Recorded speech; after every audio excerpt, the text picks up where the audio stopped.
Greetings from the Tech Cave. Fenris here, and today we are taking a look at the original Famicom.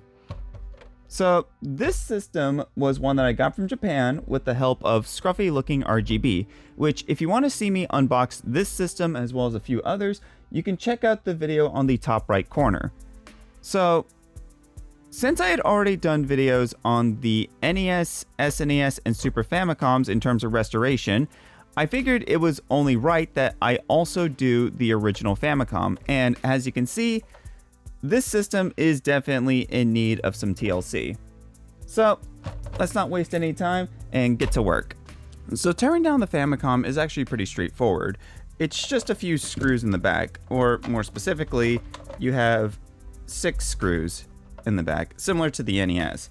So all we gotta do is just come in with the screwdriver, remove the screws, and we'll have access to the insides.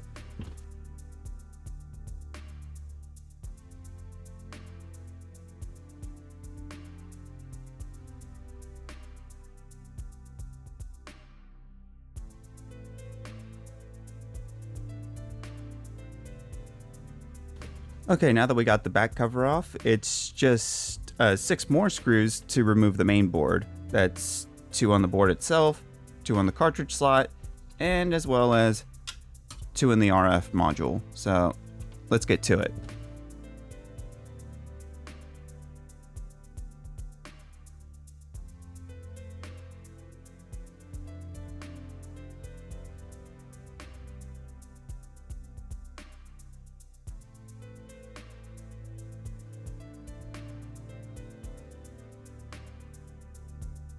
Okay, so now that we got the main board lifted out, we can now access the power switch here, which is only held down with 2 screws.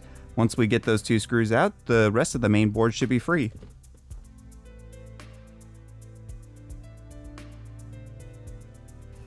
Now that we got the main board free from the rest of the shell, we're going to continue breaking down the top shell so we can get it prepped for cleaning and retrobrighting.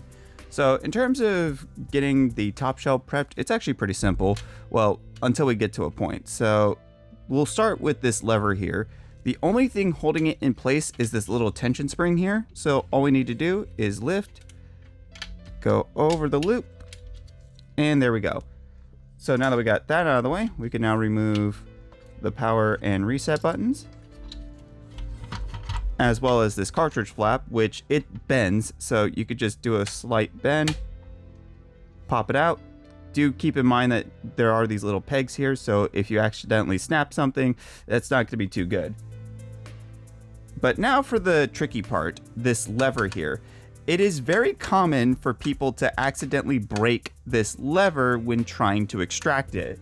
So how I go about it is I like to flip it over, take a plastic spudger, and while pinching one side here, where let me just show where you see the clip portion, pinch it with your thumb, come in with your plastic spudger, and you just want to be very careful.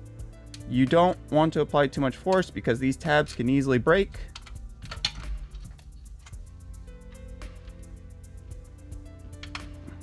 It's all a balancing act. Don't be too hasty, otherwise you'll break it. Don't be too soft, otherwise it won't move.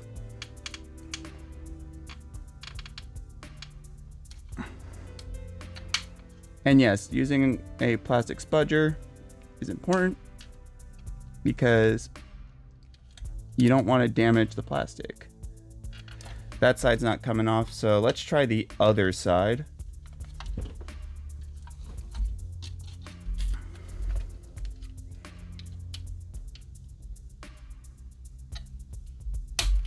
Got one side, and now we could just slide it out. And as you can see, no damage. So now that we got the top shell broken down, and we got the bottom shell here, as well as the cartridge flap, we can now begin cleaning up the rest of the shell and preparing it for retrobrighting. Okay, so you may notice that the stickers look a little weird right now, and that's mainly because I accidentally screwed up the first take while doing this, so just bear with me for a bit. But Basically, what we need to do first before we clean the shell is we need to remove the stickers that are on the shell. That includes these two stickers right here, this front sticker, as well as this badge piece right here, and obviously the price tag sticker. Now, the reason why we need to do this is because we need all the adhesive stuff out of the way, so that way we get a nice deep clean, and as well, there's nothing obstructing the shell when we do the retro bright. So in terms of lifting these stickers up, all you need to do is just take a craft knife and lift a corner. Now, as you can see, I had already peeled these before, but like I said, this is kind of a retake, so just peels off easily, but you may experience some resistance when actually doing this, but it's the same general idea. As long as you get a corner up, you can peel it with your finger and you're good to go. And yeah, that one was already peeling.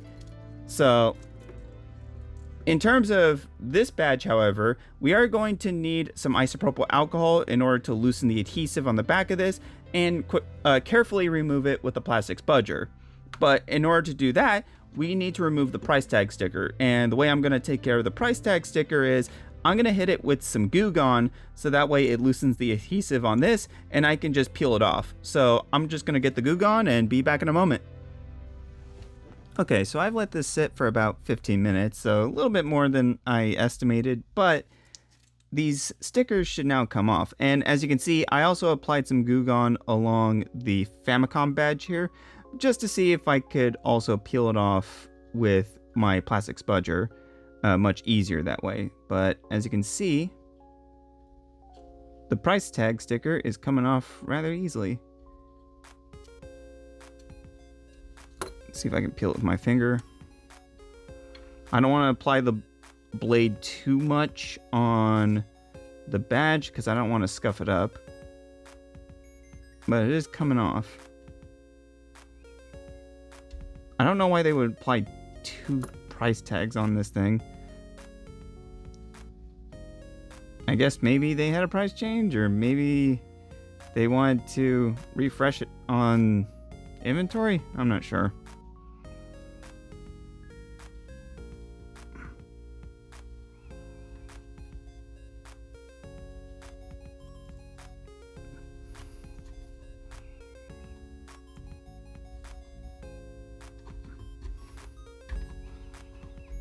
Alright, there was a bit of resistance with that, but came off regardless.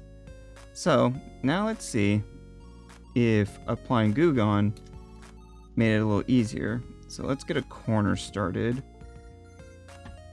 I'm going to use my craft knife to get a corner started because it's thinner than the spudger. There we go. Let's hold that. And something to know about this badge is that it's actually made of metal. So you might want to be careful when extracting this because you can actually cut yourself with it. Objection! Okay, let me correct something real quick. So I mentioned that this badge piece here was made of metal. Well, actually that's not true. This is just made of a very thin plastic. And you can even see that with the back here after you remove all the adhesive. Now, in my defense, what I was actually thinking about was this. This is the back sticker for the Famicom, and this sticker, on the other hand, is made of a type of foil. So I'm not sure if this is necessarily metal, but this is essentially what I had in mind when I made that statement. So apologies for that. Let's carry on. And it's just held on with double layered sticky tape.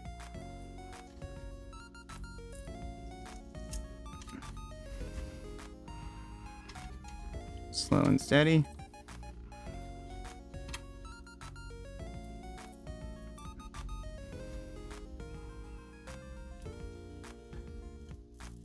Now you might be wondering why I'm not just peeling with my hands, and that's mainly because I just don't want to bend the sticker. Because like I said, it's made of metal. But as you can see, that was a really clean extraction. I just need to clean off the front and remove the rest of the adhesive on the back, because when we reattach this, we're going to be applying new double-sided sticky tape. But other than that, we just need to clean up the rest of the shell and it'll be ready for a bath. Actually, before we move on to the bath, we need to do one more thing, and that is I need to extract these two controllers and de-shell them. So simply put, all we need to do is just unplug them from these connectors here. Put the Famicom board aside. And now it's time to break these down.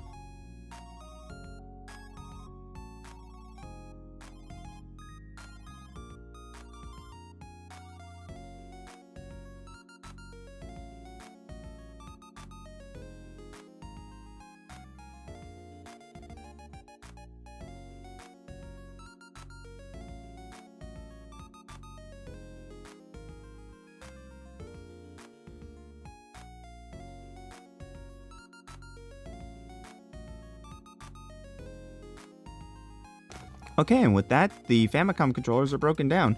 So all the shell bits here are going to be cleaned up with regular soap and water, while the PCBs and the membranes here are going to be cleaned by hand with isopropyl. Now, we will also need to do some extra work with controller 2 here, and it involves the microphone circuit, but we'll get to that when we get to that. Now, something that I want to note real quick is I had 2 posts break off on controller 1. Now, I've never had that really happen before, so I have a feeling that it was already damaged by the time that I was taking it apart.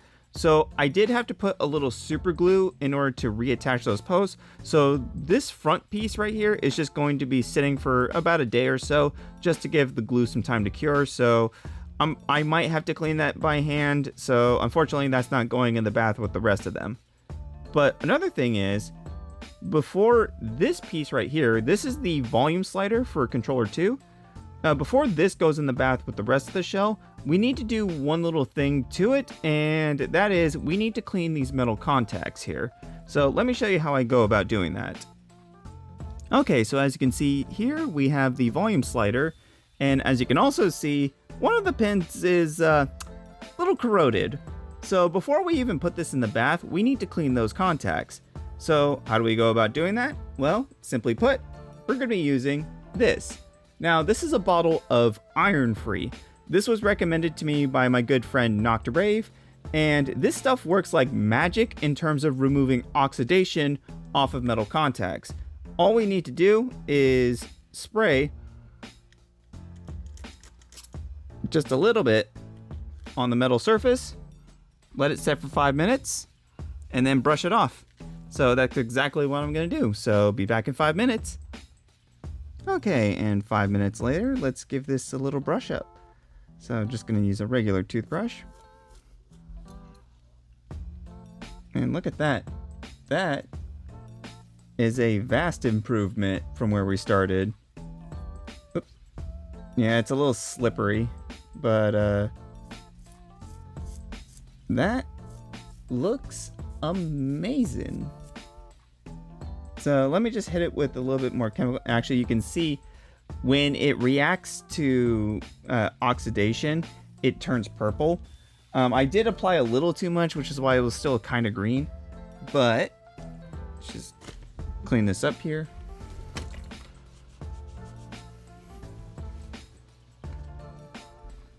And I'm just going to hit it with some isopropyl just to clean off any of the excess gunk.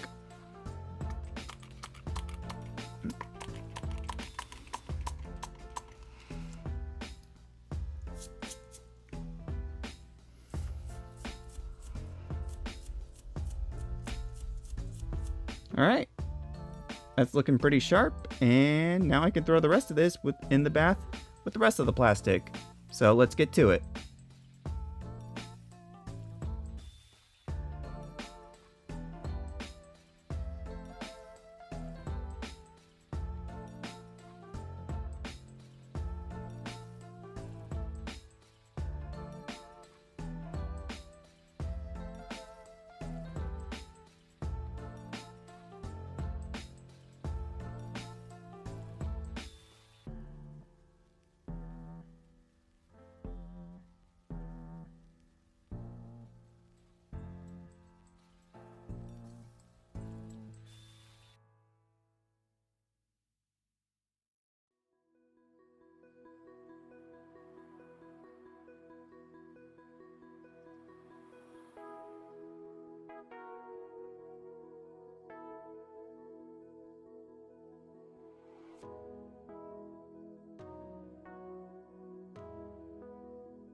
Okay, so I didn't notice this until after I was done cleaning the shell, but I actually forgot to remove this back sticker here.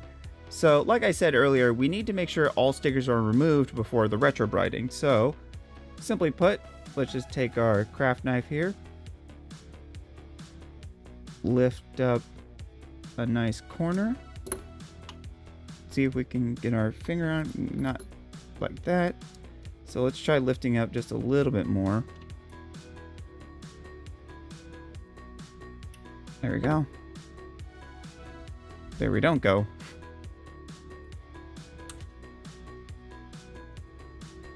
Just gonna peel it off. And there we go.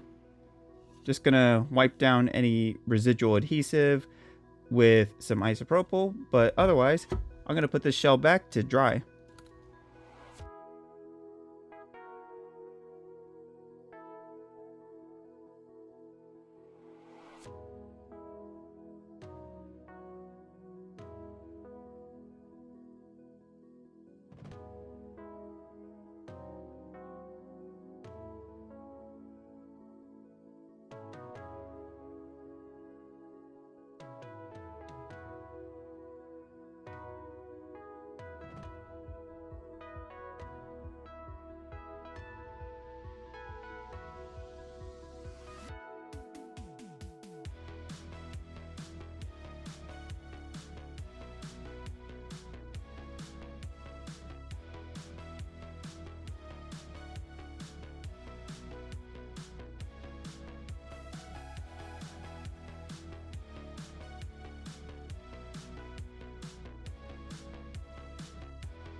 So now that we got the top shell in the RetroBrite box, we can now turn our attention to the main motherboard. Now when it comes to working on Famicoms, there are two different types of Famicom motherboard. There are GPM motherboards, as well as non-GPM motherboards. So the best way to tell which Famicom you're gonna get is based off of whether or not this little logo is present on the front badge. So if it does have the FF insignia, as you see here, it will be a GPM motherboard. If it is missing, you will have a non-GPM motherboard. Now, why is that significant? Well, it has to do with expansion audio. So non-GPM motherboards actually have properly balanced expansion audio. So games like Akumajou Densetsu or Castlevania 3 will actually have like proper audio levels. Same with like Famicom Disk System. Whereas GPM, on the other hand, expansion audio is actually louder than the CPU audio, if I remember correctly. So games like, as I mentioned, Akumajou Densetsu will sound louder than normal. But on the flip side, games like Gimmick, which were developed with the GPM motherboard in mind, actually have properly balanced audio. And that's typically why it's kind of hard to do like a proper one-size-fits-all expansion audio mod, because it doesn't account for all cases no matter what. So the best that you can do is balance it out for most cases. So with that out of the way, and this out of the way, we can now turn our attention to this. So what we're going to do is we're actually going to recap this system as well as deep clean it, because the cartridge slot's a little finicky and I can see it's kind of dirty. So the other big difference actually when it comes to the GPM motherboard is, as you see with the non-GPM motherboard, it seems to be missing the RF module. And that's because with non-GPM motherboards, it's a separate modular-ish piece that's only connected with a ribbon. Whereas with GPM motherboards, it's hard soldered to the main motherboard, kind of like a front-loading NES, if you will.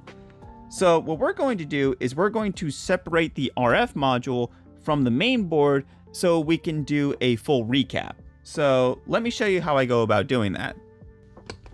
All right, so as stated before, we're going to be removing the RF module board from the rest of the main Famicom PCB here.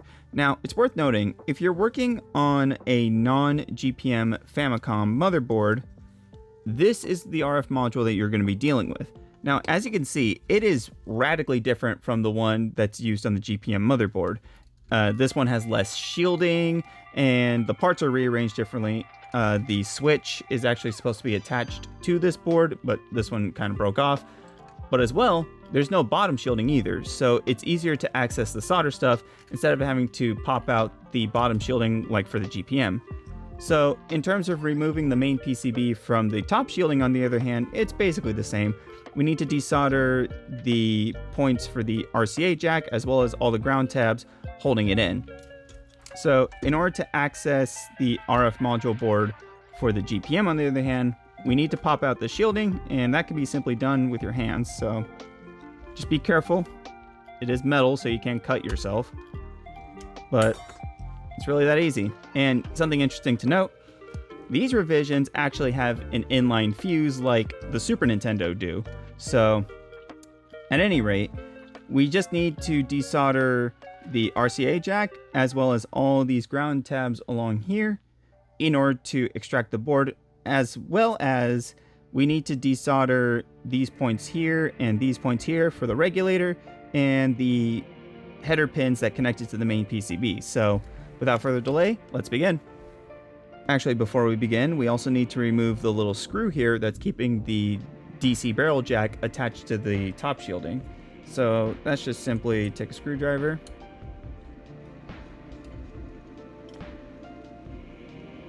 There we go. Now, let's desolder.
Sorry about that. I was struggling a bit to get the RF board out of the shielding here, because even though I desoldered everything and it should have popped out as soon as I introduced the plastic spudger, it just was not coming out. So that's why I had to like take it off camera, take it back on, and then take it back off again just to see what was going on. But eventually, as you could see, I was able to remove the board without damaging it. So let's just set this aside and get to work on the RF board.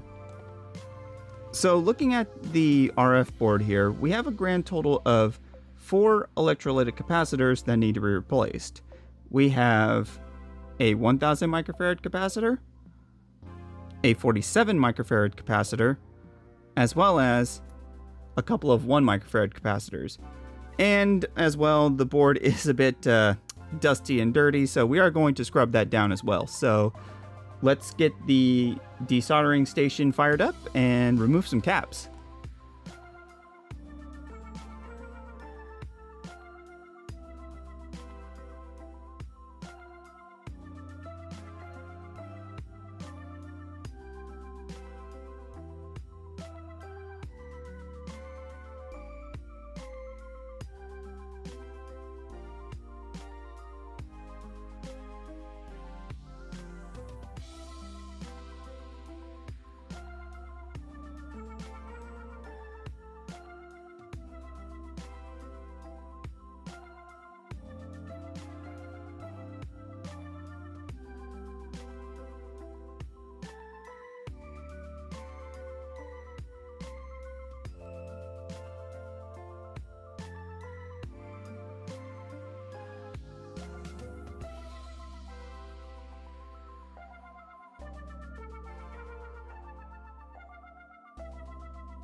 Okay, so I made a big mistake here.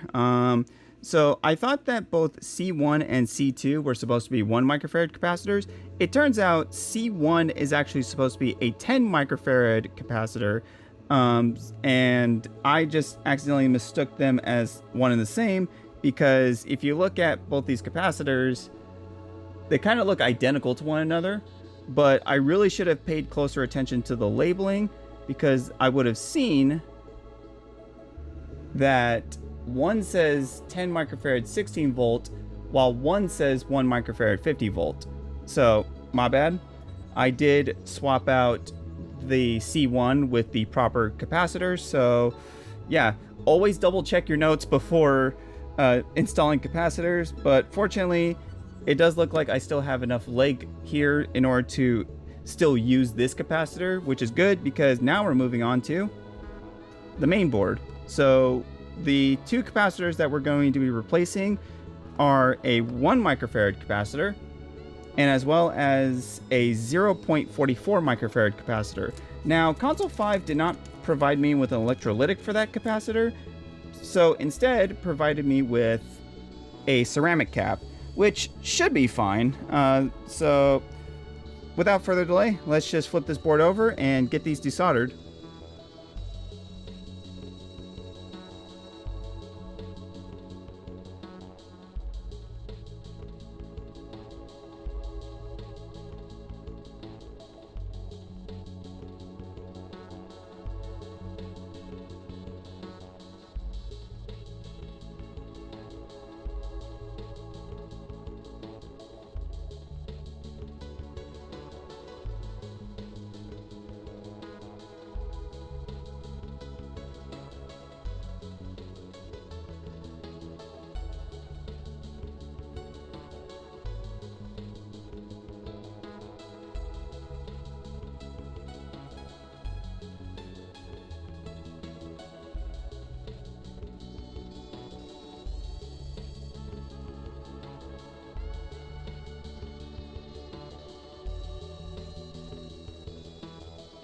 Alright, so with the main board and the RF board fully recapped, all that's really left to do was to clean the top RF shielding, which had a bit of rust in it. So as you see, I have some iron free applied to it, so now we just got to come back within 5 minutes and wipe this off, so it should be good to go. Alright, so it's been about 5 minutes, so let's see how we're doing. So let's wipe this off, and yeah, look at that. All that rust magically gone. Now we just need to remove the rest of this chemical. We just grab a little isopropyl here, just kind of splash it on. Get a clean towel. And yeah, that's looking a lot better. So now we just need to put this board back together. Alright, so now we're going to put the RF board back into the shielding here. Now, when it comes to reinstalling the PCB, you want to make sure that your two switches here are put towards the left. That way they go down these little channels here. So, we're just going to take the PCB. Also make sure this little screw tab for the DC barrel jack is facing outward. Just going to guide it in.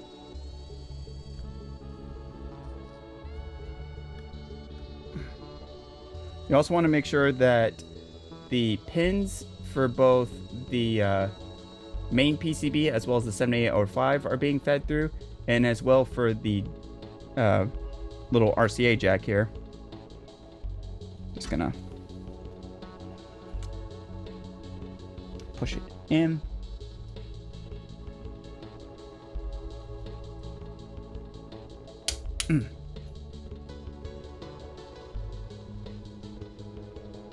Looks like the 7805 is obstructing a bit, so let's just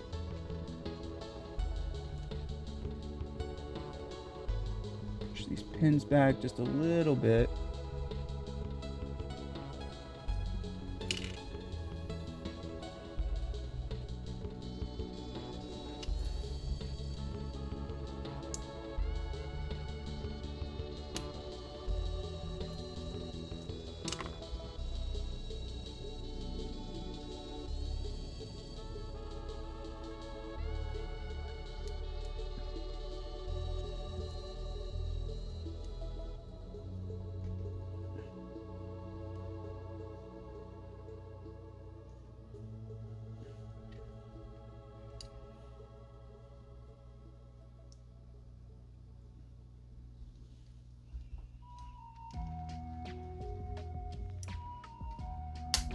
There we go.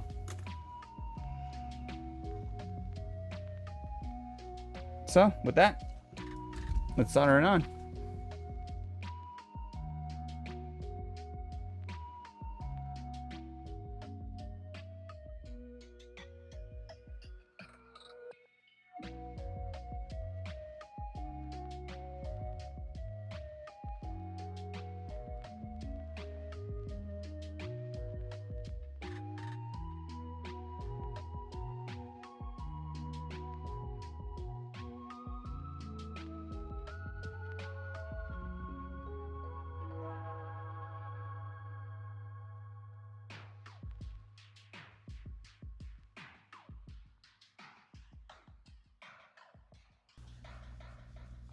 Oh, sorry about that.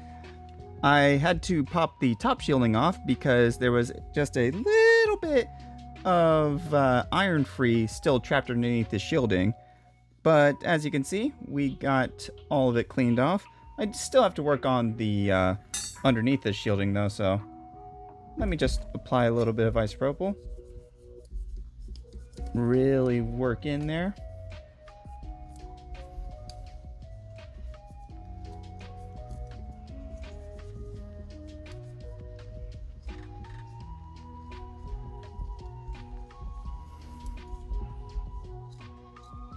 And there we go, clean as a whistle. So we just gotta take this up, cover, click it back on. And just like that, the main board is basically done. But we are not ready for reassembly just yet. Next up, we're going to be working on the controllers. So I have both controller PCBs here, but the main one that I want to focus on is this. This is the PCB for controller 2. And the reason why I want to focus on this is, if you ever have a Famicom with really buzzy audio, this is the controller that you want to take a look at. Because the reason why you have really buzzy audio is because of the microphone input. And it's typically caused when either the volume slider is really dirty, the capacitor has gone bad, or both. So what we're going to do is we're going to replace this 0.33 microfarad capacitor with a fresh one from Console 5, which they gave us a ceramic cap for this one, which that's fine. And as well, we're going to make sure to thoroughly clean these two boards so that way we are making good contact with not just the volume slider, but the buttons. So without further delay, let's get started.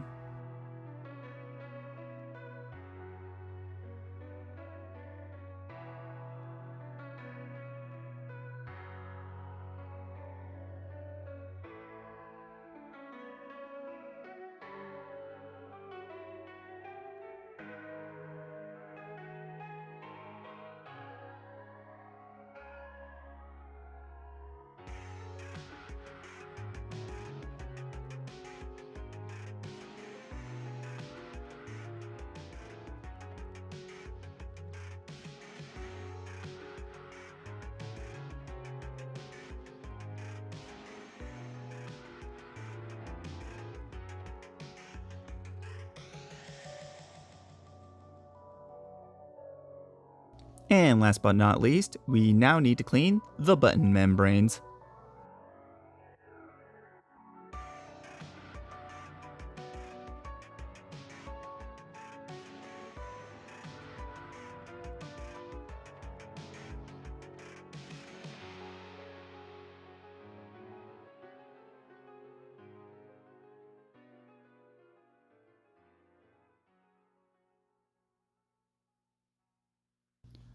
Alright, so with the internals of these controllers all cleaned up and ready to go, we're basically ready for reassembly. But before we go about doing that, there's just one more thing that I need to do, and that is cleaning this rather dirty controller cord. So the way I like to handle it is I like to take some cleaning wipes, just get a sheet. Alright. And we basically squeeze and pull.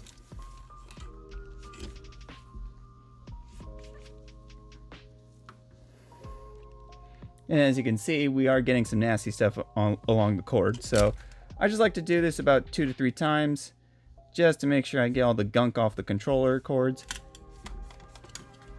Makes it nice and fresh.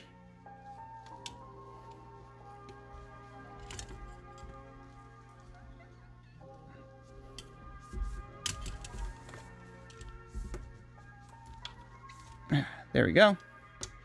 So I'm just going to do that to the controller 2 cord, and we should be good to go.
All right, so we got the Famicom all hooked up and ready for testing.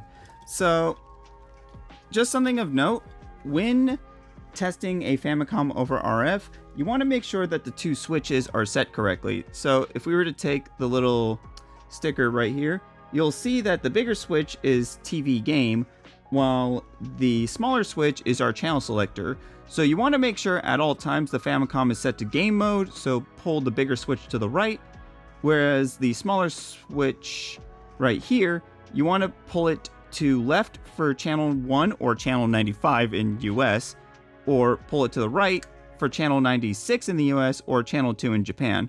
In our case, and because I find it to be more consistent, I like to set mine to channel 95. So, with that out of the way, our Famicom is set to channel 95. I got both controllers hooked up, and we're ready for testing. So let's fire it up, make sure it works.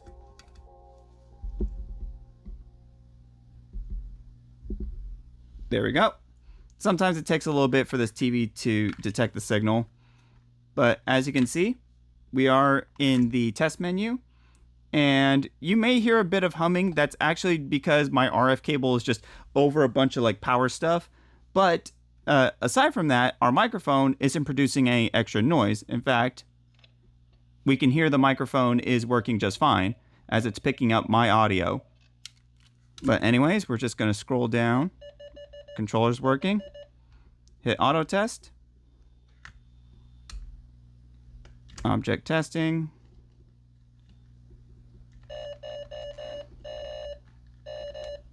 And then test controller 2.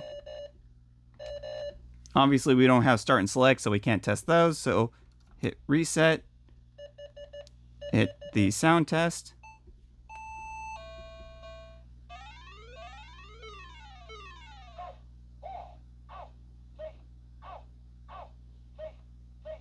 Yep, that sounds right. So our Famicom is good to go. So now we just need to get the rest of the shell parts and reassemble it.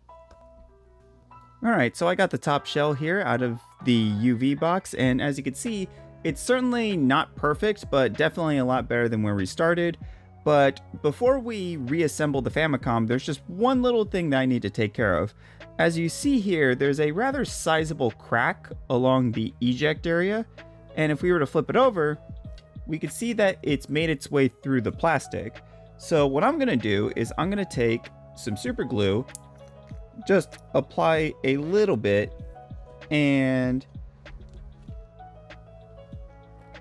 prevent this crack from really spreading any further. In fact, let me get an applicator like one of my plastic spudgers.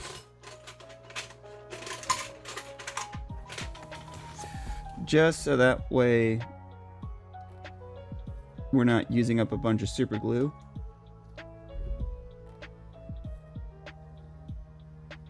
I'm just doing drops. We don't need a ton of super glue. Just enough.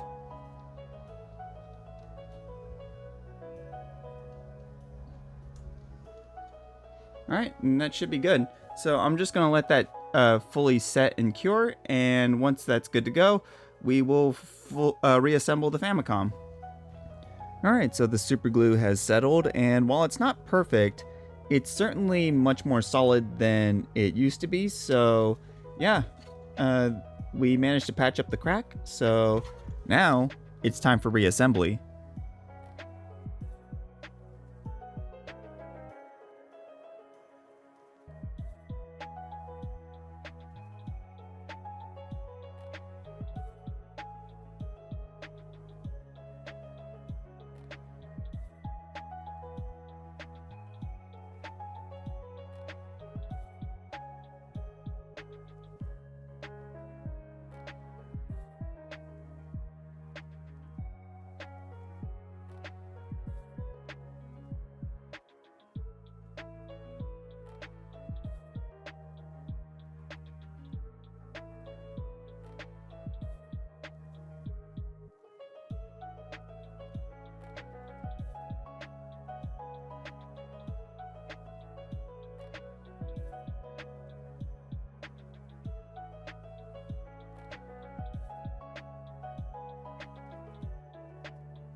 Okay, wasn't expecting one of the security tabs here for the cartridge flap to go flying, but as you can see, we were able to glue it back down and the flap is now perfectly good.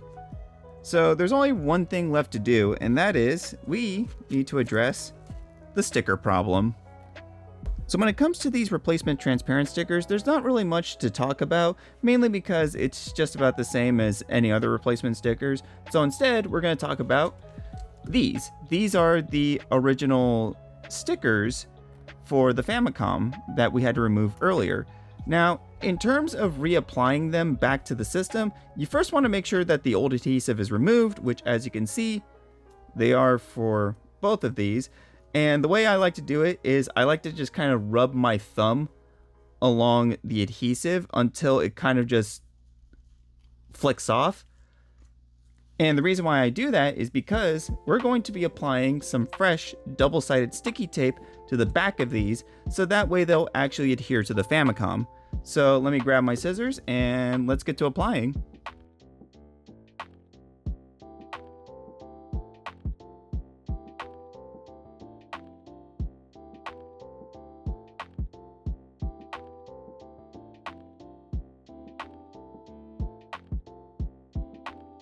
Alright, so as you can see, I actually made sure that there was a bit of excess double-sided sticky tape on both of these labels, and the reason why I did that is to make sure that I can just cut out the excess with some scissors and it will fit just fine.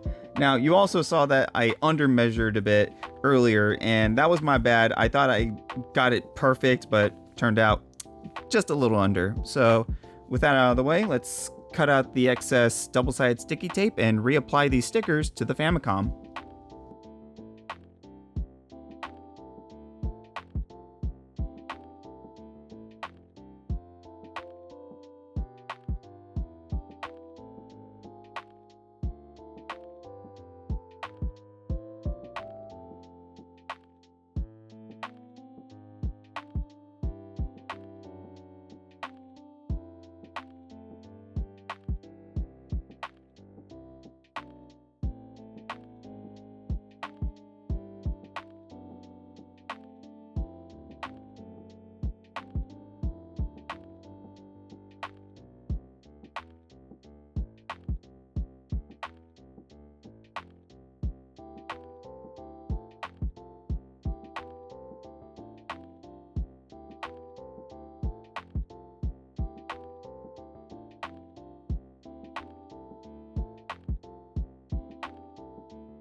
Alright, and with that, the Famicom is now ready to go.